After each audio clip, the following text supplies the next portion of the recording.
और उसके बाद हम लोगों ने ये फैसला कर लिया कि हम लोग अब जापान सेटल हो जाएंगे, ज़्यादातर जापान वाले घर में रहा करेंगे। तो हमने यहाँ पर फिर प्रॉपर्टी वगैरह ख़रीदने का पूरा इंतज़ाम किया और फिर मैं 2019 में जापान आया और मैंने आके यहाँ एक छोटी सी कंपनी खोल ली, जिस तरह मैंने आपको बताया था। और मैंने साथ साथ, क्योंकि मुझसे जो छोटा जापान वाला भाई था ना, तो उसको पता चला कि मैं आया हुआ हूँ, तो वो मुझे फ़ोन करके और रोने लगा और लड़ने लगा कि आप मेरे पास क्यों नहीं रुके, और ऐसे और वैसे और वैसे वैसे। बहरहाल मुझे वो पुरानी कदावशें थी, कुछ मेरे दिल से ठुकता नहीं था। लेकिन बहरहाल चलो, मैंने कहा कि अगर चल अब तू इतना कह रहा है तो मैं तो असल में घर लेने के चक्कर में हूँ, तो फिलहाल मुझे किराए पे घर चाहिए ताकि मैं अपना सब सेटलमेंट कर लूँ। उसके बाद मैं घर खरीदूंगा, तो मुझे किराए पे घर मैं देखता हूँ, हफ्ते 2 हफ्ते में मुझे किराए पे घर इंशाल्लाह कहीं ना कहीं मिल जाएगा। अच्छा, अभी जापान के अंदर किराए पे घर लेने में भी काफ़ी पाबंदियाँ और काफ़ी मसाइल हो गए हैं, लेकिन क्योंकि मेरे पास परमानेंट रेजिडेंस था और ऐसा कोई मसला नहीं था, तो बहरहाल मैं यही सोचा 2-3 वीक में इंशाल्लाह हो जाएगा। तो मैं अपने भाई के यहाँ योकोहामा में मूव हो गया। ये मेरी बहुत बड़ी गलती थी। मैंने बहुत गलतियाँ की हैं ज़िंदगी में, लेकिन लिहाज, मोहब्बत, रिश्ते और माँ की इज़्ज़त, ये सब कुछ मेरे लिए बहुत ही अहम होता है। तो मैं बड़ी चीज़ें बर्दाश्त कर जाता हूँ, दोस्ती में भी बहुत चीज़ें बर्दाश्त कर जाता हूँ, और मैं ये नहीं सोचता कि मुझे नुकसान हो गया, चलो कोई नहीं यार, ठीक है। तो जब मैं वहाँ मूव हुआ तो जाहिर है, फिर ये गाड़ी का काम करने वाले जानते हैं कि सुबह आदमी उठता है तो वो गाड़ी के लिए निकलता था, तो मुझे भी घर में रहने में कोई वो नहीं था, तो मैं गाड़ी का काम करना नहीं चाहता था। तो मैंने दिमाग बनाया हुआ था कि यार मैं कोई बड़ा काम करूँगा या फिर जो है ना घर बैठूंगा, क्योंकि मुझे इतना था, अल्लाह का शुक्र है कि मैं अपने 10, 15, 20 साल जो मेरी ज़िंदगी बची है, साल 2 साल 10 साल 20 साल जो भी, वो बैठ के भी खा सकता था।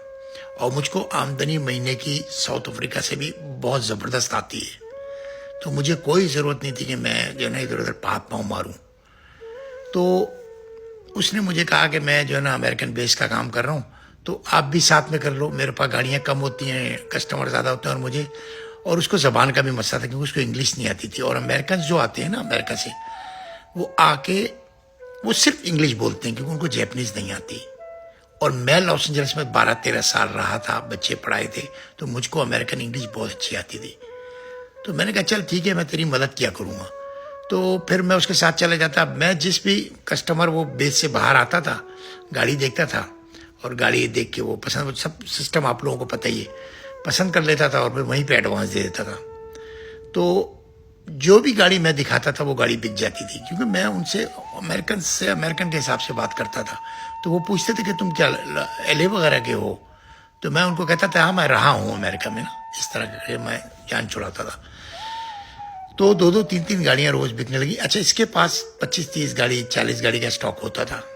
फिर इसने मुझे कहा कि यार आप भी साथ में अपनी गाड़ियाँ भी बेच लिया करो। मैंने कहा यार देखो, तुम्हें जो है ना एक गाड़ी के ऊपर $700, $800, $1000 बचता है, मुझे इसमें मज़ा नहीं आता। इसने बोला नहीं, आप महंगी गाड़ियाँ रखोगे तो आपको महंगी बिकेंगी।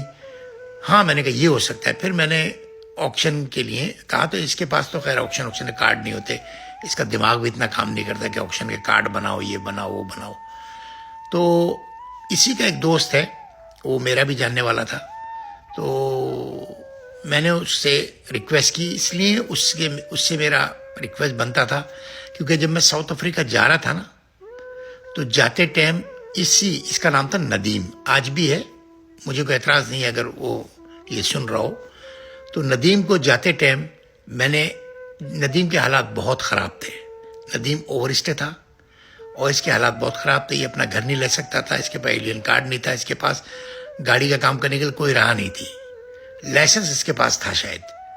तो इसने मुझे बोला कि मैंने बोला कि ऐसा कर, तू मेरा घर रख ले, कि मेरे भी बच्चे तो अमेरिका में, ये पूरे सामान के साथ तू घर रख ले, तो इसमें शिफ्ट हो जा, किराया देना शुरू कर दे, तू रहता रहे।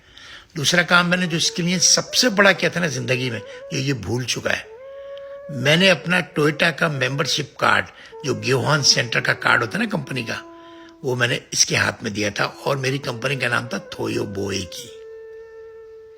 आज ये नदीम वही थोयो बोएकी चला रहा है और वही कार्ड यूज करता था।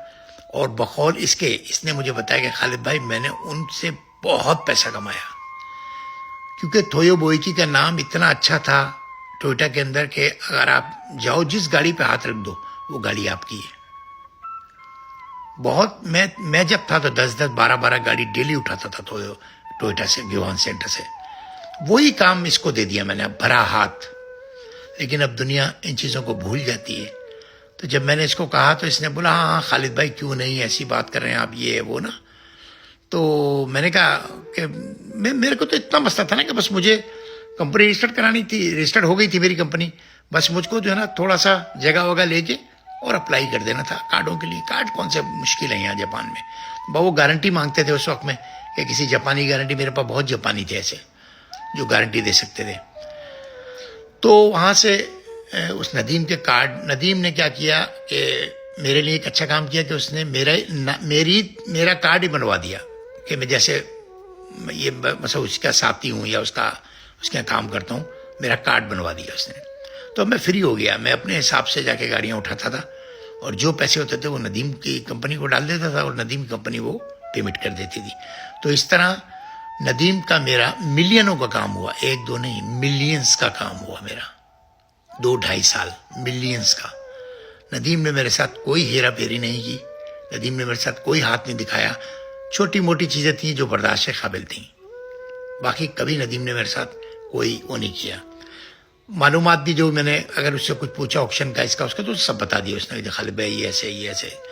फिर मुझे एक दफ़ा, अच्छा अब मुझे यहाँ पे झटके क्या लगे अपने भाई से, झटके ये लगे कि जब मैंने अपनी गाड़ियां लेनी शुरू की तो यार्ड उसका छोटा पड़ गया, तो उसका आधा यार्ड खाली था। तो मैंने उसको कहा कि मुझे आधा यार्ड दिला दो, तो उसने कहा हाँ कोई मसला नहीं, कोई मसला नहीं। और मुझे सुबह लेके वो उसके घर चला गया जिसकी ज़मीन थी।